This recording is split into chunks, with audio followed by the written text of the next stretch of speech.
Olamusizaako nnyo mukwano gwange yonna gy'osinzira okuba ng'otuwuliriza era nkutegeeza nti okola ky'amaanyi nnyo okwekuumira ku mayengo gano aga UG Updates TV. Kaakati ekifaananyi ekyo kye nkusiigidde mukwano gwange gwali eyo omulabi. Ngezaako kusiigira kifaananyi okulaga twogere ku mbeera eyabaddewo olunaku olw'eggulo okukwata abavubuka abadde bagezaako okwekalakaasa ku nsonga ezijuna eggwanga. Poliisi eyandibadde ekuuma omuntu wa bulijjo n'ebintu bye ate kwegamba eteekawo kajagalalo nassaako kucunya abantu abo bagezaako girwanirira kuba bwe baakutte babadde bagezaako kulwanirira nsi yaabwe ate ne poliisi eri mu nsi eno. Kati bye bintu bye nze tukube ekifaananyi tulabe ddala kyekituufu. Nkubulire n'ensonga lwaki badde beekalakaasa, baabakutte lwaki, ensonga yaabwe yabadde ku ki gwe mukwano gwange ali eyo. Nkwanirizaako nnyo we yenna omulabi omulungi gy'osinza yonna ng'otuwuliriza okola ky'amaanyi. Gw'atannakuba ng'osubscribinga genda mu maaso osubscribinge, sharinga, commentinga. Mmwe abali e Bulaaya mbalamusizaako nnyo mwebale kwekuumira ku mayengo ga UG Updates TV. Kaakati abavubuka baakwatiddwa olunaku olw'eggulo mu kibuga Kampala abawera 5 ne batwalibwa mu kastodi za poliisi okubaako nga bacunya era bwe bakutwala mu kastodi tosuubirayo birungi,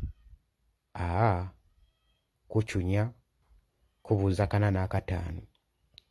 Abaana bano bakimanyi bulungi nti bwe bakwatibwa batwalibwa ku poliisi era bakinyuzibwa bakubibwa amu n'okusibwa ebbanga eppanvu. Naye lwaki omuntu yandirabye ebyo ng'osobola okuba ng'osobola okubikola ng'amanyi ne kye bayita otugenda mu restaurants baba balina menu.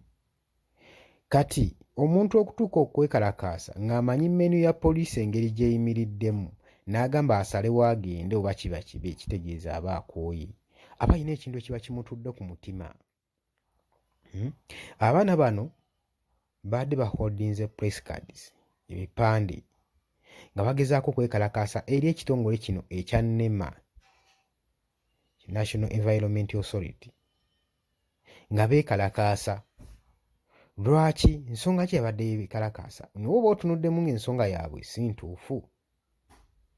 Baatunuulidde amakampani ne factories eziri wano mu Uganda nga zongera mu maaso okumeruka ng'obutiko, nga ziri mu ntobazi, nga tewali waazikuba na ku mukono, kyokka ate nga authority oba obuyinza gye babujja okusetolinga okuplantinga factories ezo n'amakampuni ago nga buli omu yeebuuza obuyinza buvaawa, nga tewali walala nga buva mu kitongole ekya NEMA. Ekitongole kye kimu ekigobaganya abantu mu ntobazi, ekisenza amayumba g'abantu, ekimenyemenye properties z'abantu, kye kimu kye kiwa omwagaanya abagwira Abachina bajje baplantingewo companies zaabwe n'amafactory gaabwe mu ntobazi. Kye simanyi oba wano mwe baba bagoba abantu ba local peoples bannaggwanga mu ntobazi nga balina ensonga gye basinziirirako okubagoba nti boonoona obutonde bw'eggwanga. Kye simanyi nti Abachina bo bwe bateekamu bwe basimba factory zaabwe muno bo obutonde bw'eggwanga buba tebwonooneka, baba tebabulinnyiridde. Twagala okumanya, twebuuza lwaki Abachina bagenda mu maaso n'okuweebwa omwagaanya kyokka omuddugavu owa wano gwe baasanga amazeeko emyaka n'emyaka bamusenda. Abamu bagamba n'okugamba nti abagwira bano boolaba basettlers bwe bajja wano mu ggwanga lyaffe erya Uganda bamanyi n'okutunuulira ekitundu ne beegomba environment, tafaayo ba mulimu abantu, ba mulimu amayumba, mulimu basettlers.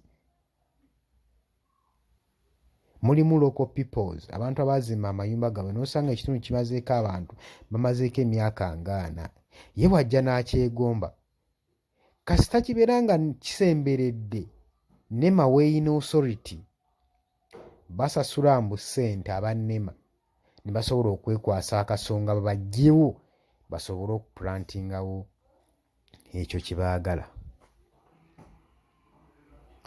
Ebyo twabiwulidde era twabitegedde.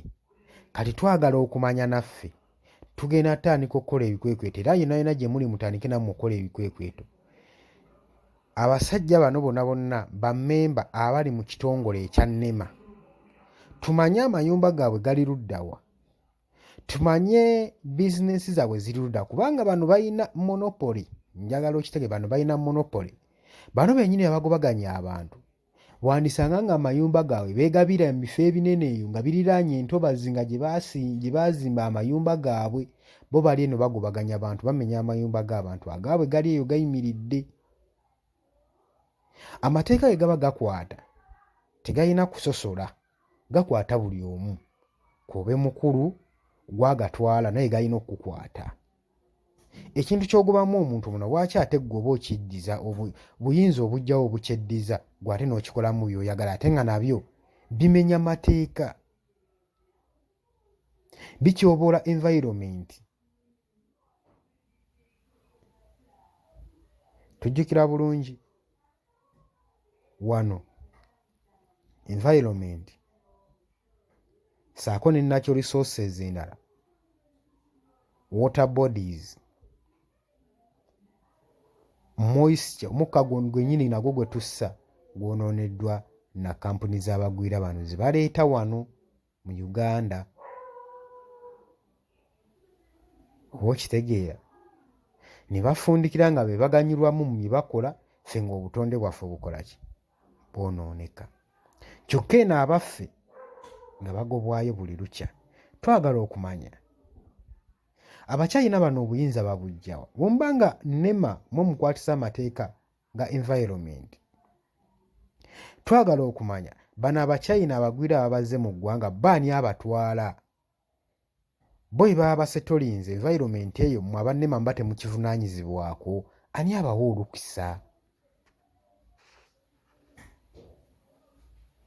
Ebibuuzo bingi naye ansa ntono.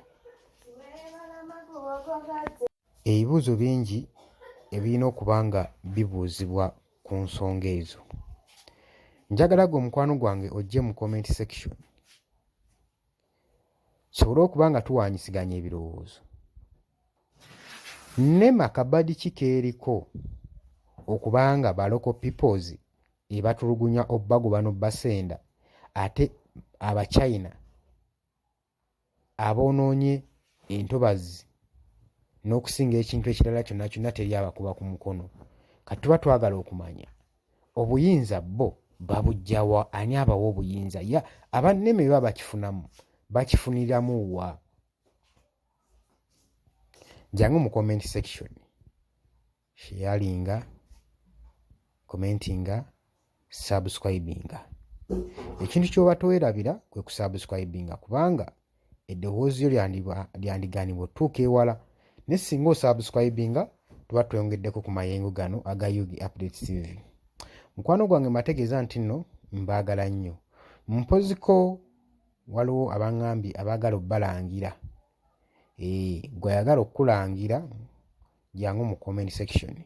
Wena bizinensi yo oyagala giranga jangu mu comment section. Teekawo ennamba yo na biki biwandiyagadde, bizinensi giwandiyagadde okulanga gwe mukwano gwange ali eyampuliriza. Mbaagala nnyo, temuva ku Yugi Updates TV.